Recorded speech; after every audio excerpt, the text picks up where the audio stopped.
All right, welcome to episode 3 of the Healer Theory series. I'm IC with IC Fire Gaming. My co-host, Shoddy. How you doing, Shoddy? Hello, I'm doing all right. Been a little better, but getting along. Awesome. And if you guys haven't noticed, Shoddy is slightly under the weather, so he was gracious to still record with us so we can provide some weekly content for you guys. And for today's episode, we are going to do a reactionary video or a roast, however you want to call it, depending on what side of the fence that you sit on, of Nice Gaming's healer build video that he did. It was an update video for his healer build that he posted just a few weeks ago. I'll make sure to leave a link in the description for that if you guys want to watch it out there. And so we're just gonna give our critiques and see how he did and what we think of the build and all that stuff. So I am gonna play it at 1.5 speed just because it's a 17-minute long video, which is a little bit too long for me since I like to do mine less than 10 minutes, sometimes even less than 5 minutes. So let's just jump into it and see what Nice has to say about 1-bar healers. Hey everybody, it's Nice. I hope everyone planting trees and doing their part to help the environment is having a nice day. Today, I wanted to bring you I like his intros in the beginning when he's like, I hope everybody's doing well, and then like some meme. A lot of changes, and OpenSoul, most importantly, has received a lot of changes since the last time I posted a build update. So we're going to go ahead and get into everything, and the too long didn't watch version is that OpenSoul healing is actually stronger. Too long didn't watch. Let's go over the changes. I'm gonna hold it in. Battleground that we did with 3.4 million healing on stream. This has a good example. So OpenSoul had a lot of its major buffs changed to minor buffs, and we got a lot of minor recoveries now. So we have more sustain than we used to have. Yeah, so right here he's just talking about OpenSoul, but pretty much we know that OpenSoul received some minor changes, and And I actually did, because the first part of his build is just kind of going over those changes. And before the changes went live, I did a lot of the math as well on one of my other videos before, I think, update 35 or whatever. So he's just kind of doing an update right now for all that type of stuff. Exactly what I was going to say. Yeah, of course. We now have minor intellect at all times and minor endurance. This is really good when combined with our food choice, which will be Smoke Bear Haunch and Jewels of Misrule. We're going to have a lot of stam recovery, a lot of mag recovery very easily on the build. And yeah. I know we're going to get into the food later, but I don't like those choices. Yeah, the what's that food called? The one that we use or the one that he said? That he's using. He's using, I think, Jewels of Misrule and Smoke Bear Haunch. Or Smoke Bear Haunch. Yeah, when it comes to healers, I always say you're trolling if you're not using Sugar Skulls. So. I always mention Sugar Skulls is the main thing, but for whatever reason, if you can't afford Sugar Skulls, then go with the other max stat one that doesn't give the health recovery. I think it's like Lava Fin Pasty with melon sauce is the purple version of it. But that's only if you're really stingy and cheap and you can't afford the recipe. If you can't afford it, it's what, 1K per? No, dude, I think it's the recipe for Sugar Skulls is pretty expensive. I know we just had the Witches Festival, but you can just you just buy it as food. I mean, you heard what Rich Lambert said. It's hard. It's hard for people to make gold. Yeah. Yeah. We have access to our minor protection at all times instead of major protection, so that's obviously a game changer. But other than that, it's pretty much the same. And yeah, so sets wise, I am still doing Rallying Cry. I think this is a really good group set. If you're in a group with someone that already has this, it's a good set. Yeah, nothing wrong with Rallying Cry. I always tell people, if you have, whenever you're in your group composition and you're trying to figure out what you want to wear, Rallying Cry should always be your first pick, but then figure out what else, your group might need, whatever. But typically, because damage dealers can run Rallying Cry effectively, then that kind of frees you up to run something else. But at a minimum, if somebody's not wearing Rallying Cry, then that should always be in your back pocket for a healer to wear for sure. And then after that, just bring in some other secondary support set that you carry with you. Yeah, it's a very good choice. It's kind of like with the top three. You got Rallying Cry, you got Powerful Assault, and you got SPC Elorine. So, generally speaking, at least use one of those three. Yep. Yeah. Arcure or Oloroin, which is a trial set. You don't need the perfected version, but you can definitely get it or equip it, obviously, if you have it. Rallying Cry is a really good set for PvP healing if your group members aren't already wearing it. A lot of crit chance, a lot of mag, a lot of crit chance, but crit resistances is so valuable, and that's what this set gives to you and your teammates. Not only that, it sort of gives a powerful assault-like level of weapon damage. Really good set. This bonus obviously goes down the more people in your group, but yeah. Yeah, I think Powerful Assault is what? Is 307, but say in a group of 4-man context, right? Powerful Assault all 3 members are getting 307, whereas Rallying Cry, if it's just by yourself, you're getting 300, and then I think it's how much is do you know what the decrement is per person? It's somewhere in the 20s. Like 20 per person? Less? Yeah, so it'll be less. It's 20 something. It's not just 20. But more importantly, this set isn't really about like the power it gives. It's more about the crit resist, because similar to armor, crit resist doesn't really have a cap. It's just the cap of your opponent's crit damage. Mm-hmm. So long as you aren't over crit resisting, you're still getting maximum value from it. Right. Oh, it says it right there in his little tooltip. It's 15, subtract 15 per person. So 300 for the first one. If it's a duo, then 285. If it's 3-man, 270, which would be like an infused weapon damage enchant. And then for 4 people, it would be 255 weapon and spell. So yeah, it's still pretty good. It's less, of a downgrade than I thought, so that's pretty good. Yeah, in comparison to a PA, but then it makes up for it because it also gives you that crit resist, like you were saying. Yeah. If you already have a teammate that's wearing Rallying Cry, which is on 9 out of 10 optimized builds these days, feel free to change this for a Powerful Assault or Olarime. There's a couple of different ways you can support your group in that sense. What do you think about Olarime on healers versus spell power cure? I mean, I think it's fine. The thing is that the reason I use SPC is because I get a denser stat line, and I like that just for more personal, powerful healing. Mm-hmm. The other advantage to SPC is that your teammates don't need to stand in the circle, and you don't need to cast that circle before they do their combos. Mm-hmm. It's just kind of always there. And so instead of the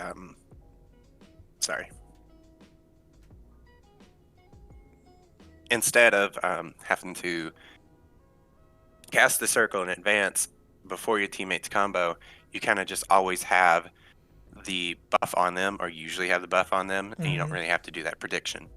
Right. Yeah, it's a lot easier to maintain uptime with SPC and a healer. I've always thought Olarime would just be ran on damage dealers for PvP. Generally speaking, that's what I would suggest, is if you want to use Olo, then use it on a damage dealer. Yeah. A one-piece magma still. Also, another change I forgot to mention on Open Soul. We do not have Major Heroism anymore. Oh, he mentioned. Also, another. Oh, let me go back one more. Support your group in that sense. I am doing a one-piece magma still. So he does One Piece Magma Incarnate, which is also what I do as well on my setups. That's my default that I run, just because I like having the magic and stamina recovery. But I do a shoulder piece, he's doing a helmet, doesn't really matter. But for that One Piece monster set, it's really just a flex spot to make up for something that you might be missing for or looking for. Sometimes I'll use a, what's that? I think Scourge Harvester, just to get the one line of max health, only if I'm trying to test something or I'm doing something a little bit different. But as a default, I always use Magma Incarnate. You can just use whatever you want for your shoulder pieces to kind of fill in a stat line that you might be missing. I mean, if I'm going to be honest, I think he should be using Trainee. For extra HP. Okay. Yeah. I think he's at 30k, but we'll get to the stats later. I know you're kind of chomping at the bit, as they say. I forgot to mention on Open Soul. We do not have Major Heroism anymore. This is now Minor Heroism. So we used to do Shulks with this set to have both Heroisms. Now we have Shulks 5-piece inside of the set for Minor Heroism, and what we're going to do is combine that with Trickery. The reason I chose. So before we talk about Trickery, his previous setup, as he just said, he used to run Rallying Cry with Shock Exoskeleton, which you don't have a mitigation set as your armor pieces. That always seemed very sus to me. And funny enough, one of my DK healer builds, I was running Shock Exoskeleton, but for me, my justification was because I'm running a Nord, I'm making up for the resistances. But even then, my confidence level in the build was always very particular, because you got to be very careful and precise, because you don't have the innate tankiness or like mitigation that you would get from a true mitigation set, right? So you got to be very careful, even though you're getting so much alt gen with Shock, Exoskeleton, and this is pre Oaken Soul existence, right? Because you're running a 2-bar build with Shocks as a Nord and trying to maximize your alt gen as much as possible. But just want to mention that. Trickery is because we could potentially get that major heroism back, thus more uptime on our tree ultimate. The buffs from it are really good. The major I do like Daedric Trickery, by the way. It's an okay set. Mm-hmm. I think, let's see.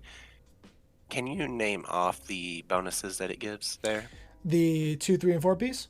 No, the major buffs that it rotates out. Yeah. So, and just for anybody wondering, for whatever reason, Discord is not behaving the way we want, so Shoddy can't see my screen that I'm sharing with you guys. So we're just kind of rolling with it.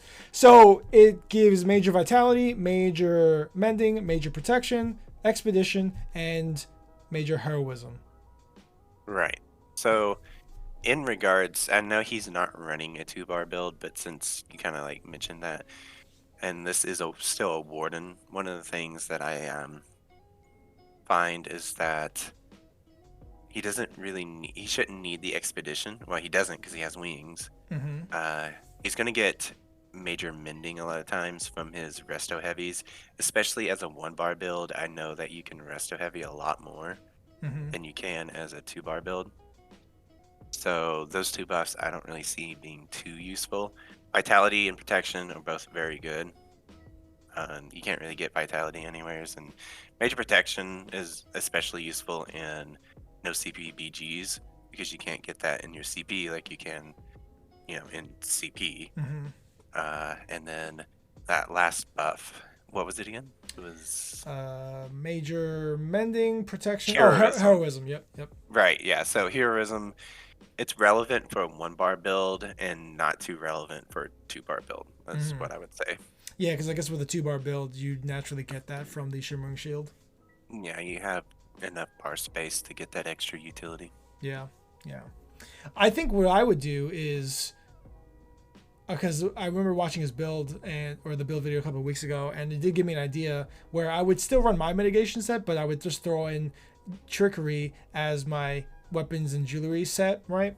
Because I'm running pure selfish, but I think it's another option that I would recommend for people who just want to play solo in Cyrodiil and they just want to heal people and then just kind of do what they can, and that's kind of it. So I think that's gonna be one of my new recommendations for that type of thing, because I do like the idea. You get all these major buffs and you're running solo as a solo healer and just kind of making do with what you can. So this is a good idea. Expedition, not so much because we have that on demand for very cheap, which I'll get into that in the skill section. But we basically get to get our major protection and our major heroism back. The major vitality isn't the worst thing to keep you healing yourself very well either. Tri-stat for the 2 through 4 piece is very solid. Now this is a huge flex spot. You do not have to do trickery. You're gonna be light attack weaving, by the way, and heavy attacking, so don't worry about actually keeping the buffs up. But anyways, you can definitely trade this out. Yeah, because with on 1-bar build, because you are ranged with your resto staff, it is so easy to light attack, which you should be doing because you want to be generating as much ultimate as you can, because 1 light attack will give you 30 ultimate over 10 seconds. So that's just something naturally that you're going to be able to do. And like you just said, when you're light attacking all the time, hitting your major buff every 9 seconds by just doing dealing any sort of damage is going to proc that. So it's very easy to maintain high uptime on Daedric Trickery for sure. For a couple of various sets, I'm looking at Ethereal Ascension's a very solid set, just base resistances. Just you'll have ridiculous amount of resistances, trust me, and you can offset that with CP, and it doesn't even matter that much in Battlegrounds. If you don't want to do that, you can drop that for Pariah. If you don't want to do Pariah, you can do a couple of alternative sets that just get you really tanky. Something. See if I got Trial by Fire. Yeah, I was gonna see if he was gonna say it, but I don't think he's gonna mention it. Yeah, so the 3 pillars, right? Ethereal Ascension, Pariah, and Trial by Fire are like the top mitigation sets for healers. Yeah, for sure. Although even though he's not using it here, that's what I would normally recommend to people. So I have reinforced on everything. I have a sturdy waist, which we could make this nerd home if we really want to, push resistances even more. Here's my traits as follow: medium foot, heavy reinforced leg, reinforced medium hand, sturdy waist, light. Shoulder, heavy reinforced chest, of course, and then we got a heavy reinforced helm. Even with these this armor weight, we still have a lot of mag recovery. So about those traits, Mm-hmm. I notice he goes for a lot of reinforced. I go for a lot of reinforced, but you like to go for sturdy, don't you? Yes, I do full sturdy on mine, but I think the reason why he's doing a lot of the reinforced, and he's also got some protective traits as well in his jewelry, is because he's not using a true mitigation set like we normally would. And I think that's why he's trying to make up for those things. I think protective, if you run 3 protective on your jewelry, that it's like what, 3, like, is it like almost 3,600 resistance total? I think it's 1180 per, and I don't want to do the math on that. You know what? But I just got back from my biology exam and I have my calculator with me, so I can just crank out those numbers real quick. and that might not be accurate numbers either. So, but we're gonna say it's it is 1190. 1190. Okay, that was pretty close. Yeah. Actually, it's not even that bad. Just think about it, right? So 12 times 3 is 36. So, but I got my calculator here. So 1190 times 3. Yeah, so 3570. All right, I was pretty damn close. Yeah.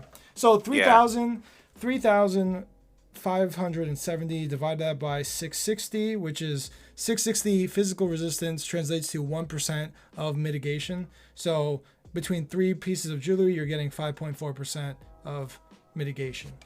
Yeah, and I think a lot of people actually underestimate that trait. It's very good. It's what I use in my build, actually. If you remember, I don't even use a 5-piece defensive set anymore. In fact, I go for the more optional route, which is protective and reinforced, kind of like what he's doing. Mm-hmm. Yeah. Because you're pushing easily over cap on resistances with your 3 protective. Oh yeah, on CMX it says like I get 37,000 physical and 43,000 spell. So Yeah. And I think when you're doing it like that, then you can get away. I think you might be able to get away with not running a actual true mitigation set, right? Because you're making up for it on the stats and stuff. Exactly. Is 3 protective. I'll repeat, 3 protective. This actually makes quite a huge difference. I got 3 mag recovery glyphs, but honestly, this is a little bit overkill. You could do 2 protective recoveries and 1 infused damage if you like, but me personally, I'd probably just do the 3 protective and add 1 damage glyph. I think that would be pretty solid. You've noticed I've been experimenting with a defending healing staff. I haven't felt too huge of a difference, but I think you definitely want to go powered. I've just been testing defending on the 1-bar build this patch because, I mean, the 3K combined from this and the 3, about, a little bit over 3K we're getting just from having protective jewelry that combined with our reinforced and everything like that. I'm going to show you our resistances here shortly. I think the defending I think that he should definitely go with the powered. I don't really see a good reason to go with the defending staff. Yeah, I think when he shows us his stats, it's going to be a little bit more sensible as to why he might be doing it, because he might not be... I don't think he's as high in the resistances as you are, but yeah, I want to definitely see. And since he was testing out defending, I always thought decisive would be a fantastic idea for a 1-bar healer. I haven't done the testing myself yet, but just theoretically thinking about it, I think it might be pretty good alternative. So here's the funny thing about decisive. If you really want to get maximum value out of decisive, you actually go 2 separate pieces of decisive, and this is where your favorite healer weapon, dual wield, the dual wield healer would come into play. Is that the way it works is, so decisive doesn't normally proc off of itself, but it can proc off the other decisive. So if the other decisive is getting gen, then it has a chance to proc off that one.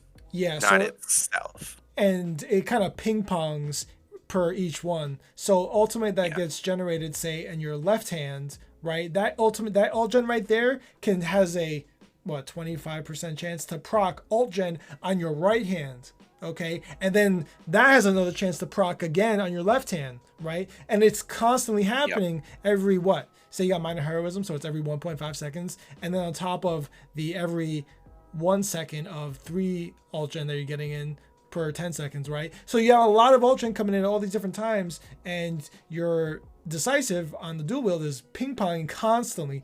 I think that's why those famous Oaken Soul 1-bar DKs, when major heroism was a thing so much, where they were able to generate so much ultimate because of that effect. So, Yeah, they could basically stay permanently in corrosive. Yeah. Good times. Good times. Let's see. Dual wield Templar, not useless, obviously. No, it's pretty useless, but Doable, honestly. If you're going to use Polar Wind, definitely go powered, but yeah. Something very important that I forgot to mention, escapist poisons. These are amazing. They're pure escapist poisons, no other... What do you think about that?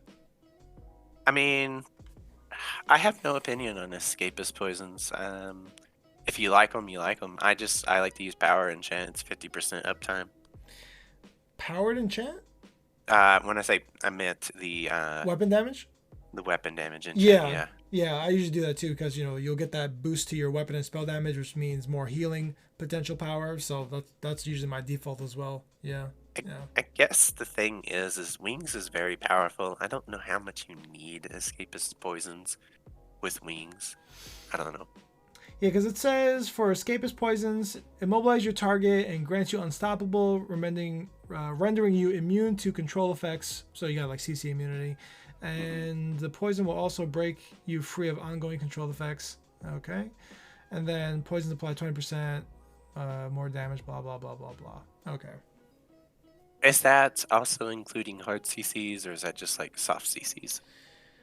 It just says immune to control effects. So I think just straight up juggernaut status.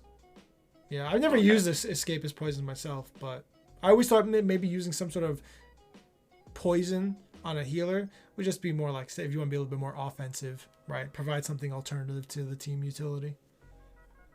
Maybe. Yeah. Effect. When these things proc, they're going to immobilize your target for 4 seconds, which is solid. But that's 4 seconds you can't be CC'd. And just doing heavy attacks and immobilizing the target while your group beats down on them as you heal through them it's just a huge help and drains the enemy's stam if they have to roll dodge out of that. So really good, really good. So let's go ahead and go over our stats. Nothing too impressive in the spell damage department. I am not in Cyrodiil, so obviously we will not see the Rallying Cry bonus, but we'll go ahead and just buff up. We are at 34. Here we go, the stats. Yeah. Okay, so I'll just kind of read them out. I know he's going to go over it, but all right, let him do it. 34k physical resistances, 37k spell resistances. We are a Breton, so we can actually get more spell resistances. So what's your resistances at, Shoddy, for your 2-bar? I think it's around the same, right? 37, 34, but maybe a little bit higher? No, it's 37 physical and about 43 spell. Okay. Yeah, so your physical is higher, and I know he said his Breton isn't proccing it yet, so... Yeah. But no, that's So he's definitely good. He's about 3k less than me, but that makes sense because I use Bloodspawn and he does not. Right. Yep. So you're getting that extra bonus there. Yeah.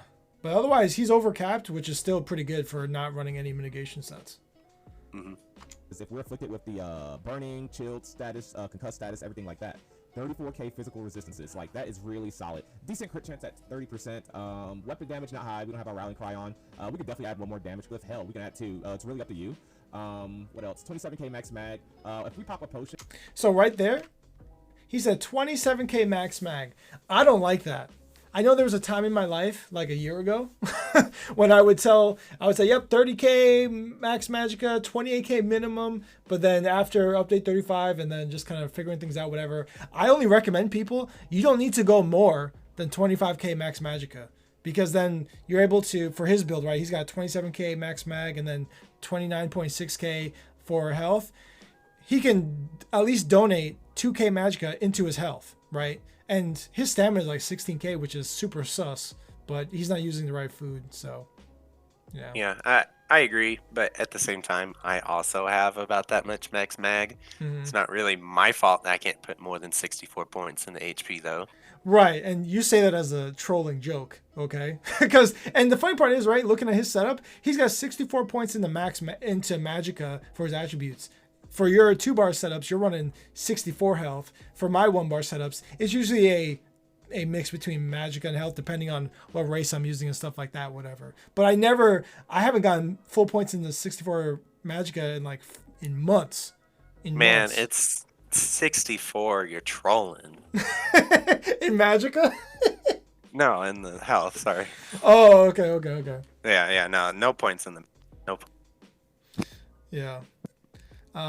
So, yeah, no, it's For me, it's just like it seems like wasted opportunity, in my opinion. If I were him, I would probably stop at like 23k mag and then put everything else in the HP at least. Mm-hmm. Try to increase that HP some, because in his gameplay, I can see he has 28,900 health. Not enough. Yeah, it's very very low, very low. Yeah, and I do notice that. I mean, he's not using Sugar Skull, so I don't know how much you can really say. You know what I mean?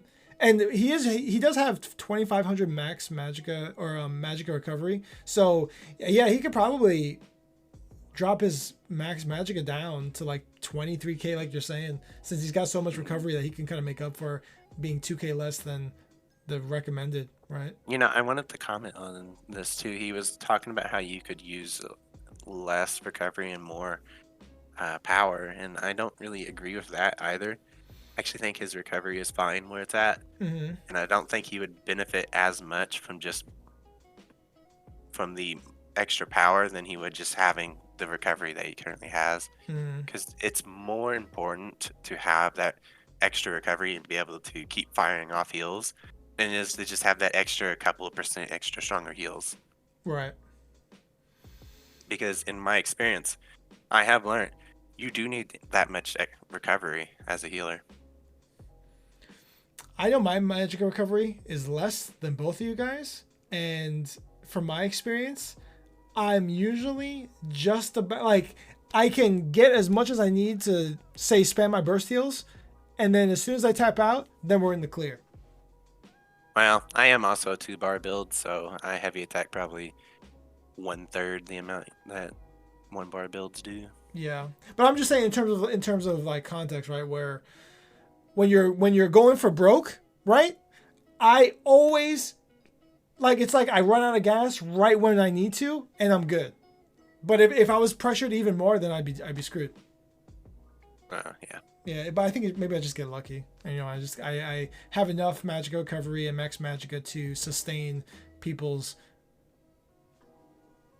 attention, and then they get just so bored of trying, then they just stop, and they're like, okay, thank God, because now I can actually recover because I'm out. Yeah, something like that. Something like that. That's what it feels like. With hell, we can add 2. It's really up to you.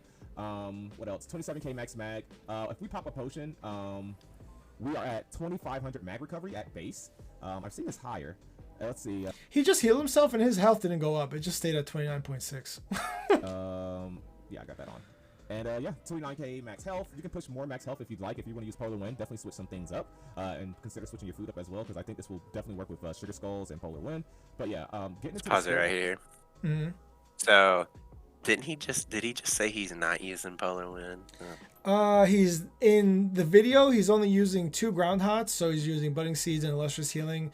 Then he's got Deceptive Predator, Blessing of Restoration, and Radiating Regen. So he's not using Polar Winds right now. Yeah. Now I will say, Blessing of Protection is an amazing heal, and I'm glad he's not trying to do Combat Prayer, because that's trolling. But I still also think it's trolling that you're not using Polar Wind too. Yeah. For a 1-bar setup. For any bar setup. If you're 2-bar, you use both. I know when we were doing our scrims, like before Oakensoul was a thing, you got to use Blessing or Restoration. But when Oakensoul came out, man, was I using Blessing or Restoration? I think I was for a while, but then once Polar Winds got nerfed and we were still doing the sweaty scrims and stuff like that, Polar Winds was still doing pretty good. Yeah, my team is a little bit weaker because they don't have Minor Resolve. Okay, my bad. But Polar Winds is still carrying pretty good because that hot is just so nice. It is, yeah. So I think Polar Wind, because it's so strong, it can be worth to drop that Minor Resolve for the team for Polar Wind, just because of how strong it is. It's a little cheaper, has that extra hot, heals for more. It always, well, I guess both of them always target you, but this one, Polar Wind, doesn't need to be aimed. You can kind of just hit it as soon as you see your ally low. Actually, and I'm going to add to that, you could probably make an argument that you don't even need to run Blessing and Restoration anymore, because most people, especially if you're healing a random person in Battlegrounds or whatever, everyone's running Resolving Vigor. So they have Minor Resolve themselves. So you don't need to provide that for them, which means you have more reason to pick Portal Winds because it's now better. Yep, exactly. I was going to say that, but I forgot. So no, it's on the script right here, Shadi. I just kind of read it before you did. Yes, of course. Consider switching your food up as well, because I think this will definitely work with Sugar Skulls and Polar Wind. But yeah, getting into the skill bar. Obviously, we're doing the Tree Ultimate. It's a little bit cheaper than the rest of all. I'll be honest, dude. I hate the Tree Ult so much. People always come to me. I'm sorry, Sean. I'm just going to keep going. People always come to me and say, oh, well, what about the Tree Ult? It's so good. I get to use it for this. It really helps when I'm trying to hold down a point, whatever. You know what? Fuck it. I hate the Tree Ult. Tree Ult sucks. I don't like it at all. It's so terrible. It's just another Ground Hot that's just a little bit more powerful. But Life Giver is the best no matter what. Shadi, I know you say that the Nightblade Healing Ultimate Soul Siphon is the best, but no. Fuck that. It's got a 0.5 second channel time, and let me tell you, I get stopped more times than I can imagine. I feel the 0.5 second channel, and I hate it, which is why I put Life Giver at the top. Life Giver is the best. Done. Yeah, I mean, I won't really argue with that. I think Tree's pretty bad too. Yeah. Like you said, just another hot, and that's why you can kind of like farm big numbers is with hots. But with something like Life Giver is more likely to actually save somebody, keep them alive. Whereas with something like Healing Thicket, at best, you're just kind of farming numbers and getting an extra heal on the ground.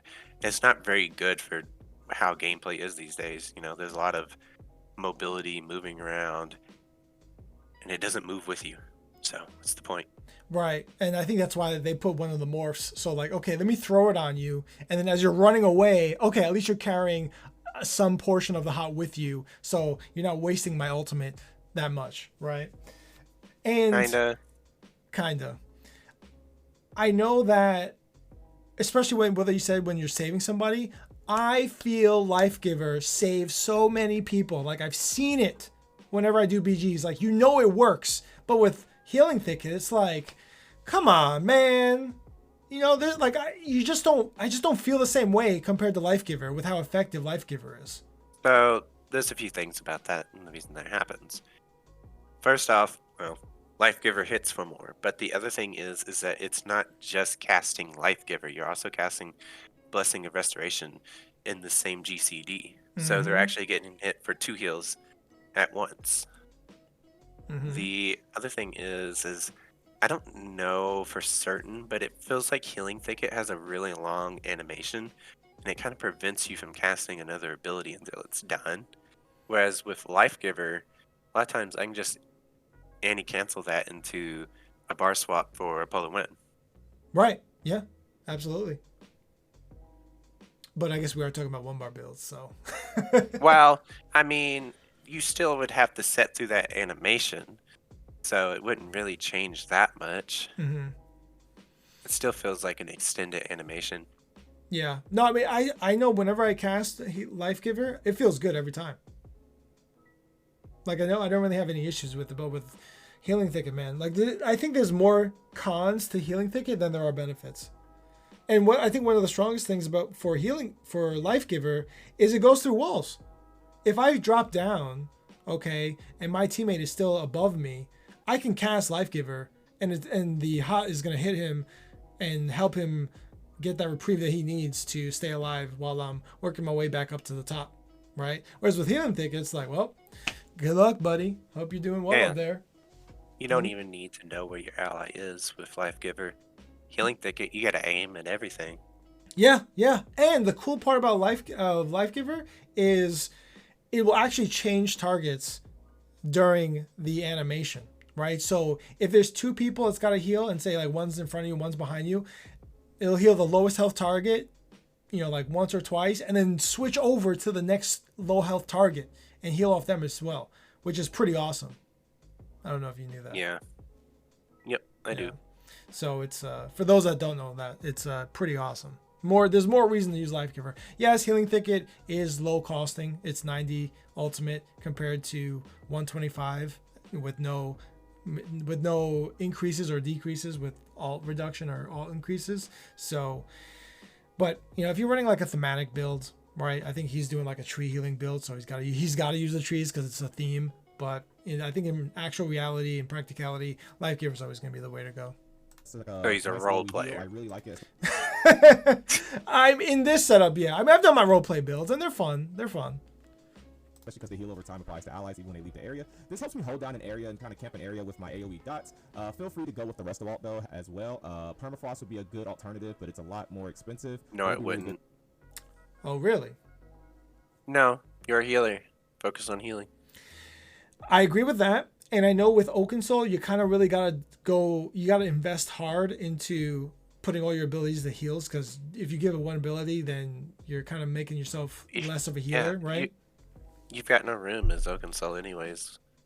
So you need all the healing abilities you can get. Yeah, it's very precious. But there are exceptions to the rule, which I do tell everybody, is when you load into a queue and say, me and Pony Clubber wind up in the same BG. We're both like, shit. Okay, we got 2 healers on the team. Well, I'm going to let her do all the healing, and then now I would throw in my Permafrost. I exchange some of my abilities to damage ones just to kind of make up for it, because she got me covered with the heals. I can go focus on doing some pitiful damage that I got because I still got a healing setup on, but I'm running some damage abilities. That's kind of like the only exception for me is when you would run Permafrost of other things. Really niche, but yeah. Yeah, and it's like, I wouldn't even say niche, like go and do it. It's more like, let me make the best of the situation. Otherwise, we're stuck with 2 full healers, and nobody wants that. Yeah. Yeah. to help your group do a drop. You can also slot Barrier from the support skill line, and you'll actually get 10% mag recovery just for slotting it, since it's a support ability. Barrier is decent. Even more. Yeah, I like Barrier. It does cost like 250, 225 ult, one of those. But, yeah.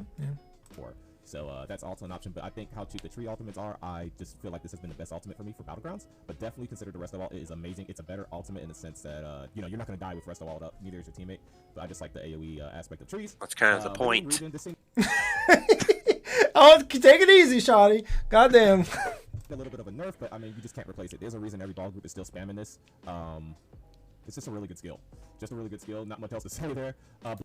Yeah, so I noticed when they did the Radiating Regeneration nerf and the Echoing Vigor nerf, they're kind of nerfing all the hots and things that kind of have a hot-like thing to just be capped at around 1,000 health per second. That seems to be like the baseline of what they want to push on everybody. Yeah, but I mean, they're still really good. It's a sticky heal. It follows you, mobility. Yeah. So it's really good still. Yep. No disagreements here. Blessing of Restoration. I am actually using this over Polar Wind as my main heal. Let me explain. Polar Wind's a ridiculously strong skill, but we're not really stacking max health like that on this build, and this is actually out healing Polar Wind. Yeah, he's small PP health. If you change things up, you can definitely go up. So he's easy to kind of just mention it. Because his health isn't that high, he's not going with Blessing of Restoration. Or he's not going with Polar Winds. Other way around, yeah. Yeah, no, I understand that. It's still not a good idea, but I understand that. Yeah, I think even if I was running as low health as he is, I'd still use Polar Winds. Well, I would just get more health. They actually have similar costs, so you won't really miss anything. Like, if you threw me on his build and I logged in and I had no choice, I would still throw in Polar Winds. I would keep Blessing, because Blessing, I'd give it like a solid A+. I'd give Polar Wind like the S or S+, but Blessing still like the solid A+. Yeah. Benefit about Blessing of Restoration, why I settled on it, is because one, it's an AoE heal with a great radius, and if you have allies that are not using Vigor in this meta for whatever reason, this will give you and them Minor Resolve, which is huge. With Minor Resolve being 3k additional resistances, the bulkier your teammates are, the better sustain you will have, because that's less you're going to have to heal, and that's less incoming damage they're going to have. So, I agree with that. That makes sense, but I think in this BG, I'm pretty sure he doesn't know anybody. So, I wouldn't, and I always tell everybody, don't invest in people you don't know. I say that all the time, and I don't mean anything like in a serious context. I'm not going to wear support sets for a bunch of randos that I don't know, okay? And I'll use PvE as my example. When I go to dungeons as a healer, yeah, I'm running selfish sets. Why? Because I don't know you, Okay, I'm not gonna go full on give you 1,000 extra weapon and spell damage when you can't even punch yourself out of a freaking paper bag. Okay, you look at CMX and your DPS is 15k. Sorry, no thanks. All right, I'm not investing anything in you because you're wasting my goddamn time. You know, I'll invest in my buddy who can do 80, 90k parse, right? Because that has more return on my investment because I'm putting all my chips in his basket. Okay, so same thing for PvP. I'm not going to invest support sets on folks I don't know. I'm not going to run Blessing Restoration on people who aren't running, as Nice put it, Resolving Vigor for whatever reason, right? They can go pound salt for all I care. It's a decent AoE burst heal. You could definitely spam this when things look like they're going to get real. But like I said, that 20 seconds of minor resolve is solid. Make sure you're keeping this up on your teammate. Now this is huge. So since last time we did this build, the wings got quite the buff. Deceptive Predator is insane. So now we have access to Major Expedition whenever we want, and it's also our snare removal. It's now a snare removal, which is really solid for 1 bar utilization. Yeah, dude, the moment they made that change, Warden was kind of already at the top, but now it kind of just secured the spot at the top. Like, it is never going away, just because now Predator, Deceptive Predator, you get that immunity, which is really nice. Otherwise, you didn't really want to use it before because it didn't have the immunity, so everyone would always default to Race Against Time, because before, you'd always have to dodge roll if you get snared or immobilized, which sucks. And now with this change, Predator is more appealing because now you get that slottable minor evasion, which on a 1-bar build has a 100% uptime. So now minor evasion, which gives 10% AoE damage mitigation, is huge. Especially when you lose the major protection from Oakensoul when they made the change from major protection to minor protection. Now we're actually technically gaining 10% more AoE mitigation. Oh my god. That's why Warden's like part of really good. There's actually other things as well. It's your ult gen from your class passive. Mm-hmm. It's also giving you an additional 12% recoveries on your stam and mag because of another class passive. Yes. It's just, you know, you're not getting the crit, but you don't need the crit because you're healer, so you get the AoE mitigation, like you said. Mm-hmm. And then also, they increased the immunities from 4 seconds to 6 seconds. So just overall, it's just huge buff. Huge buff. Because not only do we have Expedition, we have our snare removal, but we also get minor evasion from slot. And this minor evasion is a very, very rare buff that's seldom seen in this game. So that 10% AoE mitigation is, you know, it makes quite the difference. So really solid skill. Also for slotting this, we get access to a very important passive for our healer, which is Flourish, which is going to give us 12% mag and stam recovery. So that's very good. Also, anytime we hit it, we get 4 ultimate, and you can get that bonus. That's one of the benefits why using Predator is also so good, because, you know, with Race Against Time, you just get the Psijic shield whenever you block, but that's it. But if you utilize the class, if you're using a class and you actually try to utilize their class abilities, you get more of a benefit than going outside the class and using something else. 8 seconds. So really good. Keeps you mobile, helps you not get locked down. Don't roll dodge out of anything, even though you got the stam sustain to really afford it. Just if you're good on mag, just go ahead and hit that Deceptive Predator. That'll get you out of talons, immobilizations, and things like that. Yeah, I like that he said that, because whenever I used to run Ethereal Ascension, I never ever dodge rolled unless it was an accident or I was maybe in a Colossus or a Negate. That would be the only exceptions. Otherwise, yeah, never ever dodge roll. Now, last 2 skills. Sorry. So the funny thing is that, yeah, for a Oakensoul build, and especially for his build, yeah, you probably don't want to dodge roll out of anything. The funny thing is where I'm a Death Dealer's build, especially the way mine's built, I kind of go 50-50 with dodge rolls. I know I did make a point on the last video that we did, because your stamina recovery is freaking like 1700 and you're running like what, 22k at max stacks at DDF? Yeah, it's over 22, probably close to 23. Yes. 1700 stam recovery. Yeah, and I remember saying, dude, with how high your recovery is and how much stam you got, I do whatever the hell you want on your build. I dodge roll as much as I want. It won't even matter. Because the sustain is so good. But that's a 2-bar setup. Yeah. Skills are your flex spots. More so, Illustrious Healing will be the flex spot. This skill, if I recall correctly, received the buff. It had a duration increase. I don't recall it always being 15 seconds, but yeah, it has a really good tool. Okay. This is one of the roasts. He's still using Illustrious Healing, and that's a problem. I disagree, but go ahead. Keep going. Keep going. All right. Well, that doesn't matter. So the problem with illustrious healing is that they increased the duration, but they did not increase the amount of healing done per second. Right. So mathematically, it is actually less healing per second than the other morph. Mm-hmm. The other morph also gives you mag return. The only advantage to illustrious healing is the duration. And you're going to be repositioning that more than once every 15 seconds. So that's useless. Mm-hmm. I just see no reason to be using that more. You should be using the other one. So I know, Shoddy, that we agree on a lot of things, but the things that we disagree on are very particular things. And the reason why I disagree on this point is it really comes down to what you value on an individual level for what the skill offers. And I was using Healing Springs, which I think is the name of the other morph of Grand Healing, to start when they first made the change. But then I realized, you know what? This sucks, okay? Because the longer duration on Illustrious Healing, like literally just the duration itself, has more value to me because that's more uptime on an ability that I don't need to recast. Okay. Oh, you got 5 buttons to push. What are you doing? Listen, bro, this is what I'm saying. It depends on what you value. Okay. And let's be honest, I haven't touched Illustrious Healing since Polar Winds got freaking buffed, and because what do you call it? Leeching Vines is so good. So I'm not even using ground hots. But when Illustrious Healing was first changed, okay, when that patch came live, I was still using Illustrious Healing, okay, because the extra time that it gives you is something I don't have to recast. And let's be honest, there's moments where you got to recast it. Okay, not a big deal. All right. But then there's sometimes people are still fighting in that area and that hot is still going. So it's still pretty good. So for me, I much prefer Illustrious Healing. And the magic return, I don't really care. My magic is almost topped off all the time anyway. So it's not like I need the extra little bits. So to me, that's why I like Illustrious Healing over Healing Sprints post buffs or in changes that they made.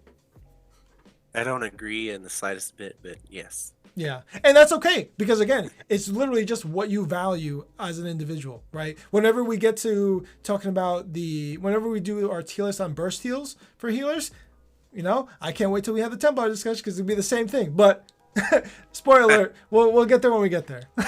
Yeah. We'll save that for 22k 15 seconds, as you see right there. That's without mending or anything like that. It's pretty good. You can just put it down in the area, as you'll see in the footage that we have here, and it's just a really decent hot. That combined with your budding seeds being in the same area, you can really lock down an area. You have those two things where your allies are stacked up at, and you just spam your blessing to restoration. Make sure you have your radiating regions on them, and you're pretty solid typically. Yeah, he does have 3 hots, right? The budding, illustrious, and the ultimate. So, you know, when you stack it all in one thing, I think it's really good if you're holding a point, like for the objective modes, LOL. But yeah, I think in that context it works. I mean, yes, it's not like the worst idea ever. It's just that it doesn't have very good flexibility. Mm-hmm. That's the only problem. Yeah, in terms of ground hots, or just in terms of overall combat effectiveness, like you're really investing into that one area. The moment you need to move from that one area, you're gonna have to spend more time investing into a new area. Mm-hmm. And then the transitional or like the mobility fights bring less value to those ground hots because then you're recasting all the time. They're not really healing as much, and the sticky ones have more value. But in this case, he's only got 1 sticky ability. Yes, exactly. Yeah, and then even in a ground hot context, the sticky abilities are always going to have value because whether you're mobile or not, they're always going to be ticking. So. Mm-hmm. If I had to drop one of these, I would drop Illustrious Healing maybe. I kind of go back and forth with which one's more important. The reason I say Budding Seeds typically is going to be more important is simply because one, it has a synergy for your allies, which is always helpful for their sustain and just, you know, it gives them another hot on themselves. But basically, if this Budding Seed takes on someone that's low health, we get another source of major mending. We already get it from Trickery. We can already get it from Heavy Restos, but this is really good for the uptime. Mm-hmm. Nature's Gift passive. So this is a pretty underrated passive on the Just healer. want to say that it's not optional which one you would drop. You would drop Illustrious no matter what. Yes. Between those two. Yeah, and then because he has to be able to proc his green balance passives without his ultimate, and that's the only way he can do that. right. Yep. No argument there. 250 mag or stam recovery, whichever one is lower, which can affect every second. This is the equivalent of 500 recovery. I'll repeat that again. This is the equivalent of 500 stamina or magicka recovery. That is not to be slept on. That is not to be slept on. So yeah, that's why I say if I'm gonna drop one, it's gonna be this. Now, what are the flex spots? So I know a lot of healers probably won't prefer this setup. You can definitely put Polar Wind here. You can put let's see, your Undaunted energy orbs here. This would be an amazing synergy for your allies. So between budding seeds and hitting these orbs, your teammates will have some really helpful synergies to hit. Yeah, I do like those ideas, and I do exchange them out. Like if whenever I was running small scale, I just check with my team. Hey, you need me to run synergies? No, other person's got it. Okay, good. Right, you know, just and you know I know he's got his bar set up as he has it right now, but I think it's also important to remember nothing's set in stone, right? Whenever content creators make builds, they always give you flex options, and whether they tell you or not, you always have the option yourself to change up the skills as you need that suits your situation. And that's something I always advocate on my stuff. Like, listen, this is my setup I use. If I was going to change something out, this would be my flex spot, and they're just going to make do with what you can. But I always say, hey, this is the staple, like template. After that, pick whatever you want. Yeah, I would say for his build in particular, because I'm not so much on the flex spot thing. I kind of think. Listen, if you're not running Shoddy's build, you're wrong. No, it's not true. I'm thinking in the context of his build that, like, you know, usually I think that there's always a best slot for something, and I would probably say that he should. If he's like going to do a flex spot, it should be energy orb, in my opinion. His stamina is probably a little too low for echoing vigor, even though that's a really good ability. So probably energy orb. Yeah, and same thing with what I was saying before. You ain't gonna catch me ever running energy orbs in a random BG with people I don't know. Okay, because I put all these synergies out. Are these suckers hitting those synergies? Hell no. And again, back to my point. Why am I going to invest in people who don't know what they're doing? Oh, but they're going to learn. Yeah, learn on your own time, not on Icy's time. I would recommend energy orbs as I'm a nice person deep down. All right. well. You could do the AoE Vigor, which would be a decent hot, and it has 10 seconds uptime. It costs stam, but we got a very good amount of stam recovery, especially after popping a potion. Oops. So I'm looking at his screen right now. That's a good example of like his HOTS actually working, because everybody's literally just fighting in a box, and he's just on a little pedestal, just throwing down his HOTS, and they're just blowing up the whole team with heals. So even after popping a potion, we're at 1,650 stam recovery. So we can definitely sustain AoE Vigor, so I would highly suggest that. Even after popping a potion, let me run that again. So his potion, his magicka recovery is 3,000. Good lord. And he's a vampire because his health recovery is like 200. So his stamina recovery is 16. That's pretty good. That's like on par with what your recoveries were a little bit. Yeah, it's similar. Yeah. Right, you see we're at 1,650 stam recovery, so we can definitely sustain AoE Vigor, so I would highly suggest that. AoE Vigor with, let's say, your Radiating Regen ticket is going to be really good for your group. You know, I want to say, remember when I said that he may not be able to use AoE Vigor, and here he says that he could? Yeah. The only reason I said that is because his max stamina is probably pretty low. Yeah, that's true. It's not really about his recovery, it's just that when you're having to recast that, you know, you want that to always be up. But you could find yourself where you stam yourself out with his amount of stamina. Right, because the one bar setup, we don't have the luxury of doing a heavy attack if we ever need to, because we don't have a back bar sorting board to do that. Yes. Yeah. And y'all's recoveries between you and him, I know you're a 2-bar, but I run less stamina recovery, and you know, I definitely cast Vigor a lot. Not enough for 100% uptime, because, you know, let's be honest, it's me doing it. So, but there are moments where I do got to be a little bit careful, right? But, you know, I've been doing it for so long that I understand where my thresholds are with how often I can catch it and what the situation is and things like that. So, but yeah, no, definitely can run into sustain issues if you're not wary. Last but not least, I would say a good alternative would be the Blood Altar, but I wouldn't really waste a slot on it, although it's super helpful for your group. Very amazing synergy. And would you ever run Blood Altar on a Warden, knowing that you can have Leeching Vines out there? I mean, I think Blood Altar is mostly for the synergy, right? That burst heal that they can activate, but yeah, it's for the synergy. Okay. I don't know. I don't think, like, in the context of his build, shouldn't use it because his max HP is too low. Yeah, Blood Altar might kill him or something. It might. It might. Yeah, that's gonna be it. I typically do healing in Battleground, but if you're interested, here's the CP. So for CP, the blue tree, I always like to say, the best healer is a tank, and here's what I mean by that. Do we want me to let him finish, or do you want to say your piece?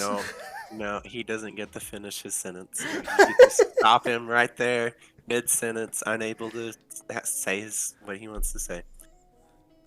He says that line, but yet he has 29,000 HP.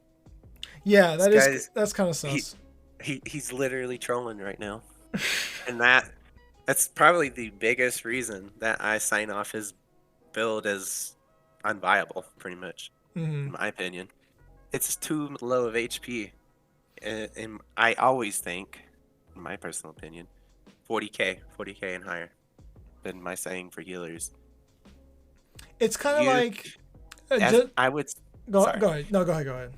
I would say, if you're an old console player, maybe you can, have a little less. But even then, I think you should have probably, 37, 38, in those ranges. At least. But 29,000? I mean, this guy could die to a solo player's combo. So, I don't know what he's expecting to tank, but it's not going to be a whole lot.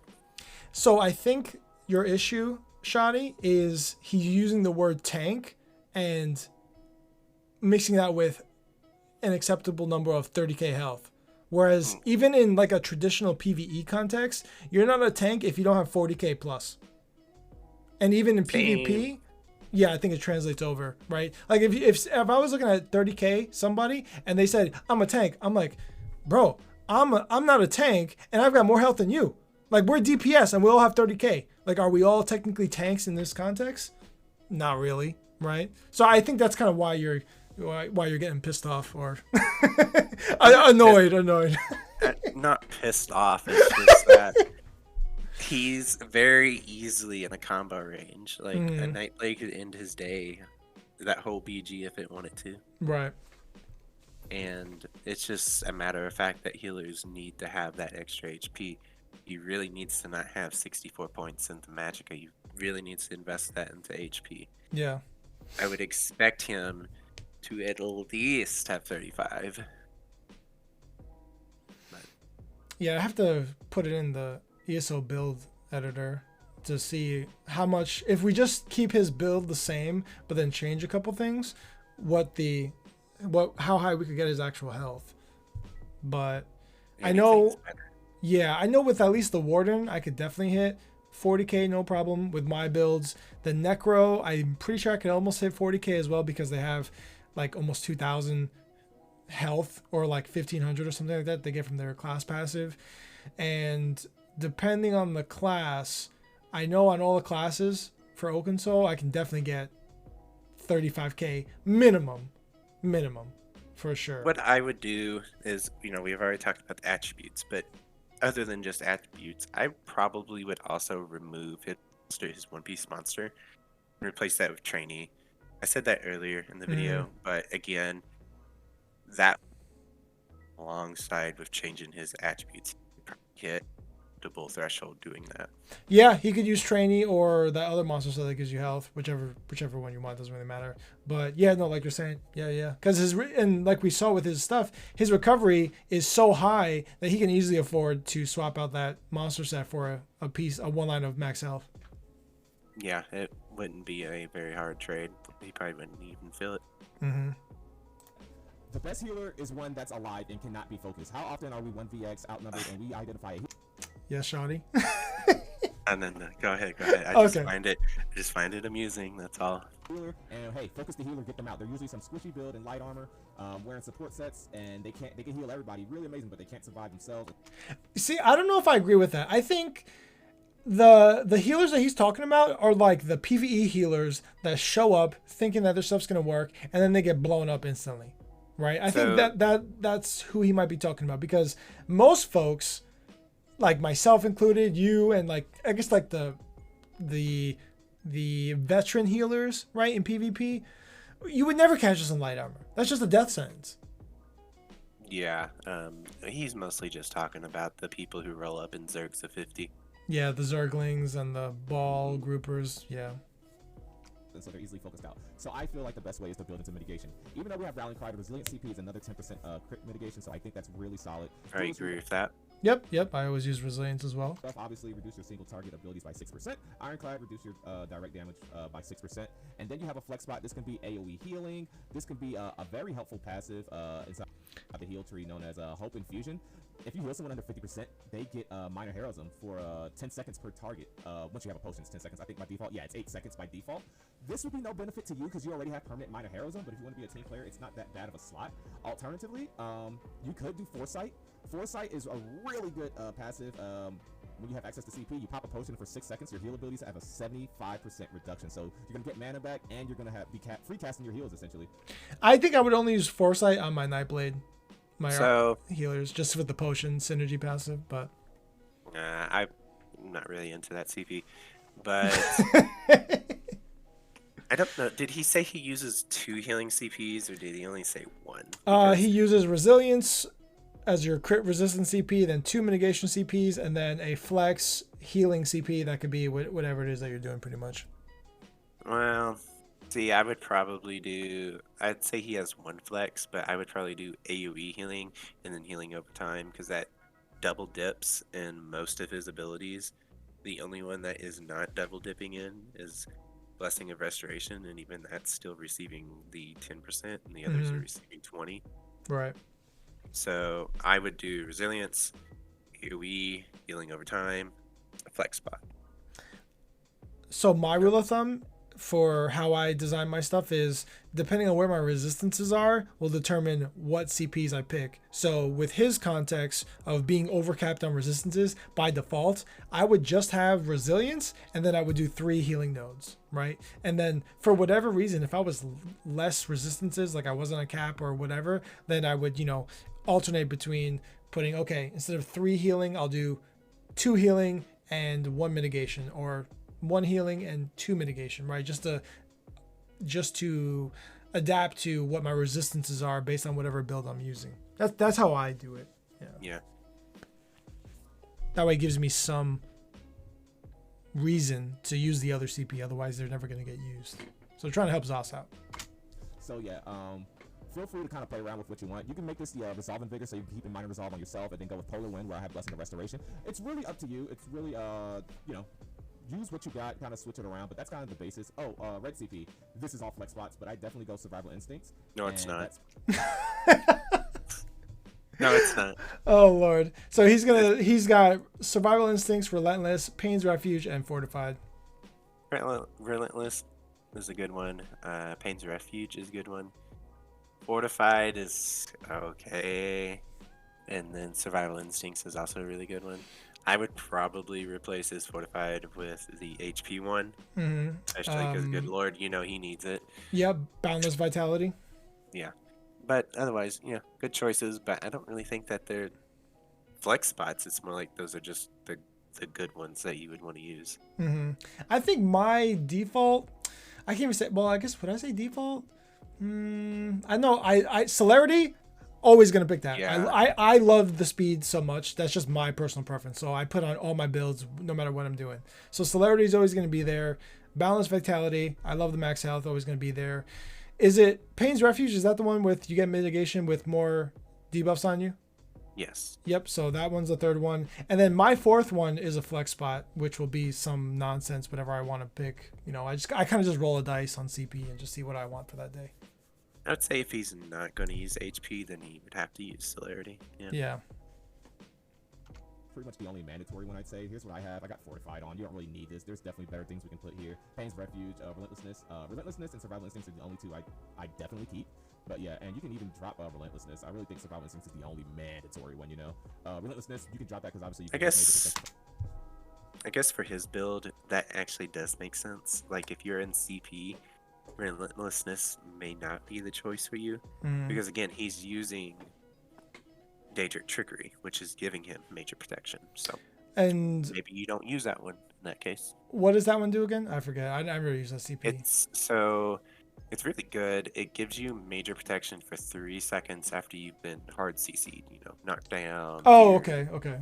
And my philosophy on this is that hard CCs are when you're at your most vulnerable. It's just the most likely time that you're going to die. You can't block, you can't dodge roll, you can't cast a heal. To get 10% extra mitigation at your most vulnerable point, to me, is extremely valuable. Mm-hmm. But maybe not in his case. And is it you have to be CC'd then you get it, or you get it when as soon as you're CC'd you get it and then it lingers while you have the immunity on? It is as soon as you get hit by the CC, you get it for 3 seconds. Oh, just 3 seconds. Okay, yeah, that should be Yeah. plenty of time for you to break free and do what you got to do. Okay. Yes. From trickery, so yeah. But yeah, all flex spots there pretty much in the red tree. That's pretty much it. I hope you enjoyed the footage that we've had playing here. This was with this exact same build. I hope you guys enjoy. I'll probably do another healing stream before the patch is over and just do some in my spare time, do my daily battlegrounds. But yeah, if this video helped you in any kind of way, if you really like it, make sure you hit the like button. Consider subscribing to the channel as we do builds like this all the time. Support builds out in the... Okay, blah, blah, blah. So yeah, if you don't know Nice Gaming, which he's got more subs than me, so you probably do. Definitely go check his stuff out. He's a pretty good streamer, and show him some love and support. But yeah, overall, what would you rank the build, Shoddy? I mean, it still doesn't pass in my book, but I give it like a C. Jesus Christ. I mean, there's obvious flaws that have to be fixed. Yeah. I'm sorry. Yeah, because it's funny because I know we're both experienced healers and we have our criteria, not our criteria, but like we have our templates that we stick to, right? It's kind of like we have our own dojos, right? And then we go to the martial arts academy, and then we gotta compete with our setups and see what's best and what isn't, right? And then we kind of compare other people's styles based on what we know and all these things. And it's pretty interesting. But I know some things just generally work all the time. And with his setup, he does make up with the resistances. His health is very low, and I don't like his food choices. But aside from that, it's kind of tough because I mean, he does make up for the resistances, so I guess it's all right. But yeah, I mean, the only time I can think of is when I don't run mitigation sets is when I'm running small scale, but then I'll just run 2 support sets, right? Because my high octane team is able to make up for me not running a mitigation set. So I wind up having less resistances than both of you guys on my 1-bar setups, but I make up for it because I'm running in a tight Navy SEAL 6 team, right? We're killing everybody, so it's okay for me to be a little more vulnerable in that context. So, but yeah, overall, You giving it the pass? You giving it the fail? You're thinking, so. I'm not sure what I want to rate it. Health is too low. Well, what did somebody say to me once? And then I'll close the video with this. All builds work in low MMR.